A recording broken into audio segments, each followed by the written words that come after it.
بسم اللہ الرحمن الرحیم۔ آپ کے مسائل اور ان کا حل۔ شریعت کسے کہتے ہیں اور اسلام کے بنیادی عقائد۔ سوال: شریعت مطہرہ سے کیا مطلب ہے؟ کیا یہ کوئی کتاب ہے؟ اگر ہے تو کس کی تصنیف ہے؟ جواب: اللہ تعالیٰ نے جو احکام بندوں کے لیے آپ صلی اللہ علیہ وسلم کے ذریعے نازل فرمائے ان کو شریعت کہا جاتا ہے۔ سوال: مذہب اسلام کے بنیادی عقائد کیا ہیں؟ قرآن کریم و حدیث اور اقوال فقہا کے حوالہ جات تعریف فرمائیں۔ جواب: اسلام اور کفر کے درمیان خط امتیاز کیا ہے اور وہ کون سے امور ہیں جن کا ماننا شرط اسلام ہے؟ اس لیے چند نکات ملحوظ رکھنا ضروری ہے۔ نمبر 1، یہ بات تو ہر عام و خاص جانتا ہے، بلکہ غیر مسلموں کو معلوم ہے کہ مسلمان ان لوگوں کو کہا جاتا ہے جو محمد رسول اللہ صلی اللہ علیہ وسلم کو نبی برحق تسلیم کرتے ہوئے آپ کے لائے ہوئے دین کو قبول کرنے کا عہد کرے۔ گویا یہ طے شدہ امر ہے جس میں کسی کا اختلاف نہیں کہ محمد رسول اللہ صلی اللہ علیہ وسلم کے لائے ہوئے پورے دین کو من و عن تسلیم کرنا اسلام ہے، اور دین محمدی کی کسی بات کو قبول نہ کرنا کفر ہے، کیونکہ یہ آپ صلی اللہ علیہ وسلم کی تکذیب ہے۔ جواب: نمبر 2، اب صرف یہ بات ان کی طلب باقی رہ جاتی ہے کہ وہ کون سی چیزیں ہیں جن کے بارے میں ہم قطعی دعوے سے کر سکتے ہیں کہ یہ محمدی دین میں داخل ہے، اور واقعی آپ صلی اللہ علیہ وسلم نے ہی اس کی تعلیم فرمائی ہے۔ اسی سلسلے میں گزارش ہے کہ آپ صلی اللہ علیہ وسلم کا دین جو ہم تک پہنچا ہے اس کا ایک حصہ ان حقائق پر مشتمل ہے جو ہمیں سے قطعی و یقینی غیر مشکوک تواتر کے ذریعے پہنچا ہے کہ ان کے ثبوت میں کسی قسم کی ادنا اشتباہ کی گنجائش نہیں۔ مثلا جس درجے کے تواتر اور تسلسل سے یہ بات ہمیں پہنچی ہے کہ آپ صلی اللہ علیہ وسلم نے نبی برحق کی حیثیت سے لوگوں کو ایک دین کی دعوت دی تھی، ٹھیک اسی درجے کے تواتر اور تسلسل سے ہمیں یہ بھی معلوم ہے کہ آپ صلی اللہ علیہ وسلم نے اپنی دعوت میں لوگوں کو لا الہ الا اللہ کی طرف بلایا، انہیں توحید کی دعوت دی، شرک و بت پرستی سے منع فرمایا، قرآن کریم کو کلام الہی کی حیثیت سے پیش کیا، قیامت کے حساب و کتاب، سزا و جزا اور جنت و دوزخ کو ذکر فرمایا، نماز، روزہ، حج، زکوٰۃ وغیرہ کی تعلیم دی۔ اسی قسم کے وہ تمام حقائق جو اسے قطعی و یقینی تواتر کے ذریعے ہمیں پہنچے ہیں، جن کو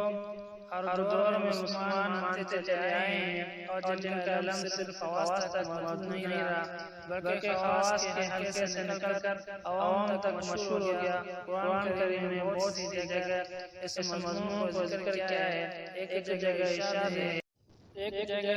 ہے اعوذ باللہ من الشیطان الرجیم، بسم اللہ الرحمن الرحیم، وما كان لمؤمن ولا مؤمنة إذا قضى الله ورسوله أمرا أن يكون لهم الخيرة من أمرهم، ومن يعص الله ورسوله فقد ضل ضلالا مبينا۔ اور کسی مومن مرد اور مومن عورت کو حق نہیں ہے کہ جب خدا اور اس کا رسول کوئی امر مقرر کر دے تو وہ اس کام میں اپنا بھی کچھ اختیار سمجھے، اور جو کوئی خدا اور اس کے رسول کی نافرمانی کرے وہ صحیح گمراہ ہو گیا۔ آپ صلی اللہ علیہ وسلم کا ارشاد ہے، تم شخص میں سے کوئی مومن نہیں ہو سکتا یہاں تک کہ اس کے خواہش میں اللہ دین کے تابع نہ ہو جائے۔ انہیں خالص علمی اصطلاح میں ضرورت دین کہا جاتا ہے، یعنی یہ ایسے امور ہے کہ ان کا دین محمد صلی اللہ علیہ وسلم داخل ہونا 100% قطعی و یقینی، اور ایسا بدیع ہے ان میں سے کسی ادنا سے ادنا شک و شبہ اور تردد کی گنجائش نہیں، کیونکہ خبر متواتر سے بھی اسی طرح کا یقین حاصل ہوتا ہے جس طرح کہ خود اپنے ذاتی تجربے اور مشاہدے سے کسی چیز کا علم یقین حاصل ہوتا ہے۔ مثلا بے شمار لوگ ایسے ہیں جنہوں نے مکہ، مدینہ یا کراچی اور لاہور دیکھا نہیں، لیکن انہیں بھی ان شہروں کے وجود کا اس طرح یقین ہے جس طرح کا یقین خود دیکھنے والوں کو ہے۔ جواب: دین محمدی صلی اللہ علیہ وسلم کی پوری عمارت اسی تواتر کی بنیاد پر قائم ہے۔ جو شخص دین کے متواترات کا انکار کرتا ہے وہ دین کی عمارت کی ہی کو منہدم کرنا چاہتا ہے، کیونکہ اگر تواتر کو حجت قطعیہ کو تسلیم نہ کیا جائے تو دین کی کوئی چیز بھی ثابت نہیں ہو سکتی۔ تمام فقہا، متکلمین اور علماء اصول اس پر متفق ہے کہ تواتر قطعی حجت ہے اور متواترات دینیہ کا کافر منکر ہے۔ کتب اصول میں تواتر کی بحث کی ملاحظہ کی جائے، مناسب ہوگا کہ تواتر کے قطعی حجت ہونے پر ہم مرزا غلام قادیانی کی شہادت پیش کر دیں۔ اپنی کتاب شہادت القرآن میں لکھتا ہے، دوسرے حصہ جو تعامل کے سلسلے میں آ گیا اور کروڑوں مخلوقات ابتدا سے اس پر اپنے عملی طریقے سے محافظ اور قائم چلی آئی ہے، اسے ظنی اور شکی کیوں کر کہا جائے؟ ایک دنیا کا مسلسل تعامل جو بیٹوں سے باپوں تک اور باپوں سے دادوں تک اور دادوں سے پردادوں تک بدیہی طور پر مشہور ہو گیا اور اپنے اصل مدعا تک اس کے انوار اور آثار نظر آئے گئے، اس میں تو ایک ذرہ شک کی گنجائش نہیں رہ سکتی۔ بغیر اس کے انسان کو کچھ بن نہیں پڑتا کہ ایسے مسلسل عمدران کو درجہ اول کے یقینیات میں سے یقین کرے۔ تو جب کہ امام حدیث نے اس سلسلے میں تعامل کے ساتھ ایک اور سلسلہ کام کیا اور امور تعامل کی اسناد راست گو متدین اور عالم کے ذریعے سے آپ صلی اللہ علیہ وسلم تک پہنچا دیا، تو پھر بھی اس پر جرح کرنا حقیقت ان لوگوں کا کام ہے جن کو بصیرت ایمان اور انسانی عقل کا کچھ بھی حصہ نہیں ملا۔ اور ازراؤں میں لکھتے ہیں، تواتر ایک ایسی چیز ہے اگر غیر قوموں کی تواریخ روح سے پایا جائے تو تبھی ہمیں قبول کرنا پڑتا ہے۔ یہاں یہ وضاحت بھی ضروری ہے کہ تین قسم کے امور ضروریات دین میں شامل ہیں۔ نمبر ایک جو قرآن کریم منصوص ہو، نمبر دو جو احادیث متواترہ سے ثابت ہو، خواہ لفظی ہو یا معنوی۔ نمبر تین صحابہ کرام رضی اللہ تعالیٰ عنہم اجمعین سے لے کر آج تک امت کے اجماع اور مسلسل تعامل و تواتر سے ثابت ہو۔ الغرض ضروریات دین ایسی بنیادی امور ہیں جن کا تسلیم کرنا شرط اسلام ہے، اور ان میں سے کسی ایک کا انکار کرنا کفر و تکذیب ہے، خواہ کوئی دانستہ انکار کرے یا نادانستہ، اور خواہ واقف ہو کہ یہ مسئلہ ضرورت دین میں سے ہے یا واقف نہ ہو، بہر صورت کافر ہوگا۔ شرع عقیدہ نسبی میں ہے، شریعت میں ایمان کے معنی ہیں تمام امور میں آپ صلی اللہ علیہ وسلم کی تصدیق کرنا، جو آپ صلی اللہ علیہ وسلم کی طرف سے لائی گئی ان تمام امور میں نبی صلی اللہ علیہ وسلم کے دل و جان سے تصدیق کرنا، جن کے بارے میں بدعت معلوم ہے کہ آپ صلی اللہ علیہ وسلم کو اللہ کی طرف سے لائے۔ اس سے واضح ہو جاتا ہے جو شخص ضرورت دین کا منکر ہو وہ آپ صلی اللہ علیہ وسلم پر ایمان نہیں رکھتا۔ حافظ ابن ظاہر رحمۃ اللہ لکھتے ہیں، اور اس بات پر صحیح اجماع ثابت ہے کہ جو شخص کسی ایسی بات کا انکار کرے جس کے بارے میں اجماع ثابت ہو کہ آپ صلی اللہ علیہ وسلم کو لائے تھے تو ایسا شخص بلا شبہ کافر ہے۔ اور یہ بات بھی نص سے ثابت ہے کہ جو شخص اللہ تعالیٰ کا کسی فرشتے کا، کسی نبی کا، قرآن کریم کا، کسی آیات کا یا دین کے فرائض میں سے کسی فرض کا مذاق اڑائے، واضح ہے کہ تمام فرائض آیات اللہ ہیں، حالانکہ اس کے پاس حجت پہنچ گئی ہو، ایسا شخص کافر ہے۔ جو شخص آپ صلی اللہ علیہ وسلم کی بعد کسی نبی کا قائل ہو یا کسی ایسی چیز کا انکار کرے کہ اس کے نزدیک ثابت ہو کہ آپ صلی اللہ علیہ وسلم نے یہ بات فرمائی ہے تو وہ بھی کافر ہے۔ اور قاضی ایاز مالکی رحمۃ اللہ علیہ الشفا میں لکھتے ہیں، اسی طرح اس شخص کی تکفیر پر بھی اجماع ہے جو کتاب اللہ کی نص کا مقابلہ کرے یا کسی ایسی حدیث میں تکذیب کرے جس کی نقل پر اجماع ہو اور اسی پر بھی اجماع ہو کہ وہ اپنے ظاہر پر معمول ہے۔ آگے لکھتے ہیں، اسی طرح ہم اس شخص کو بھی قطعی کافر قرار دیتے ہیں جو شریعت کے قاعدوں میں کسی قاعدے کا انکار کرے اور ایسی چیز کا انکار کرے جو آپ صلی اللہ علیہ وسلم سے نقل متواتر کے ساتھ منقول ہو اور اس پر مسلسل اجماع چلا آتا ہو۔ علماء امت کی اس قسم کے تفسیرات بے شمار ہیں، نمونے کے طور پر چند حوالے درج کر دیے گئے ہیں۔ آخر میں مرزا غلام قادیانی کی دو عبارتیں ملاحظہ فرمائیں۔ انجام اتم میں لکھتے ہیں، جو شخص اس شریعت میں ایک ذرے کی کمی بیشی کرے یا کسی اجماعی کا عقیدے کا انکار کرے اور اس پر اللہ تعالیٰ کی اور فرشتوں کی اور تمام انسان کی لعنت۔ ایام السلم میں لکھتے ہیں، وہ تمام جو سلف صالحین کو اعتقادی اور عملی طور پر اجماع تھا اور وہ امور جو اہل سنت کے اجماع راہ اسلام کہلاتے ہیں ان سب کا معنی نفذ ہے۔ خلاصہ یہ کہ ضروریات دین اقرار و انکار اسلام اور کفر کے درمیان حد فاصل ہے۔ جو شخص ضروریات دین کو من وعن بغیر تعویل کے قبول کرتا ہے وہ دائرۂ اسلام میں داخل ہے، اور جو شخص ضروریات دین کا انکار کرتا ہے یا ان میں سے ایسی تعویل کرتا ہے جس سے ان کا متواتر مفہوم بدل جائے وہ دائرۂ اسلام سے خارج ہے۔ اور جو مسائل ایسے ہو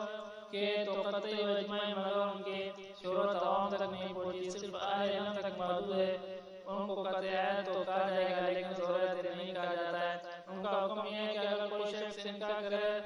تو اس کو پہلے تبلیغ کی جائے اور ان کا قطعی اور اجماعی ہونا اس کو بتایا جائے. اس کے بعد بھی اگر انکار پر اصرار کرے تو خارج از اسلام ہوگا. موسیٰ میرا ہے جو حکم میں قطعی ثبوت ہو مگر ضرورت کے حد کو پہنچا ہو. جیسے میراث میں اگر پوتے اور حق کی بیٹی جمع ہو تو پوتی کو چھٹا حصہ ملنے کا حکم اجماع امت سے ثابت ہے.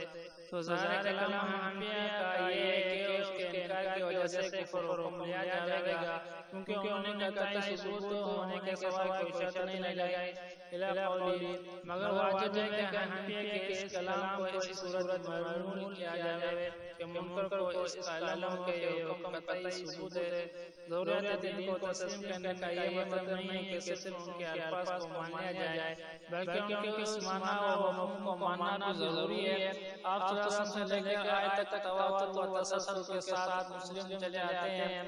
فرض کیجئے ایک شخص کہتا ہے کہ میں قرآن پر ایمان رکھتا ہوں اور ساتھ یہ بھی کہتا ہے کہ قرآن کریم کے بارے